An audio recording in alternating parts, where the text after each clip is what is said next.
In a time long ago, before the rivers knew bridges and the skies bore planes, there lived a small village nestled in the heart of the savannah.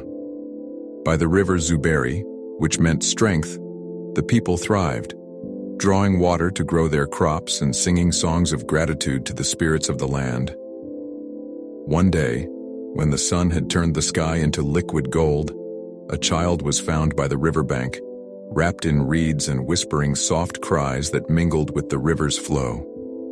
The elders of the village gathered around, their faces shadowed by both wonder and fear. "Who is this child?" one elder asked. "Surely no human mother left this babe here." The village healer, an old woman named Mama Mukasa, stepped forward. Her hair was as white as the clouds, and her voice carried the weight of many moons. She raised her hands to silence the murmurs. "This child," she began, "is no ordinary soul. The river has given her to us. She shall be called Ntwala, the river child."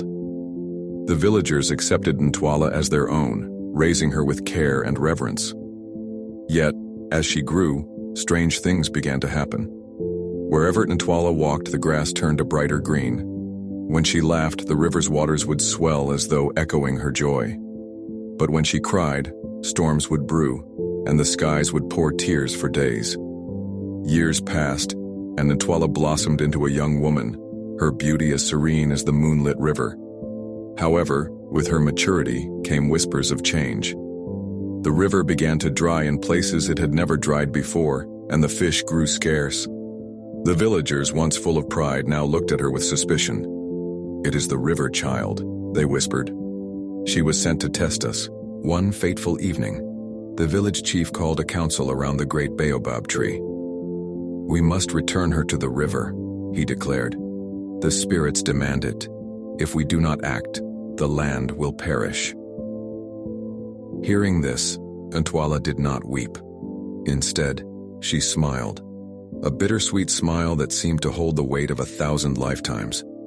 She approached Mama Mukasa, who now sat quietly by the fire, her wise eyes glistening.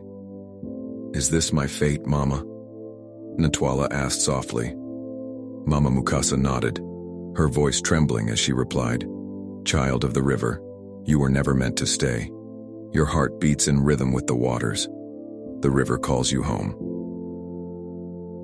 The following dawn, as the first rays of light kissed the savannah, the villagers gathered by the riverbank. Ntwala stepped forward, adorned in a cloak of woven reeds. She turned to her people, her voice as calm as the river before a storm. "Do not fear, my family. I am not leaving you, I am becoming one with the land. When you draw water, you will find me. When the rains fall, I will dance with you. I am the river, and the river is me." With those words, she stepped into the water. As her feet touched the surface, the river surged and shimmered with light.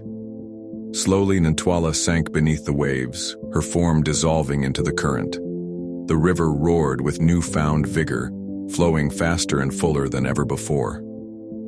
The villagers fell to their knees, awestruck. From that day on, the river Zuberi never ran dry. The crops flourished and the fish returned in abundance.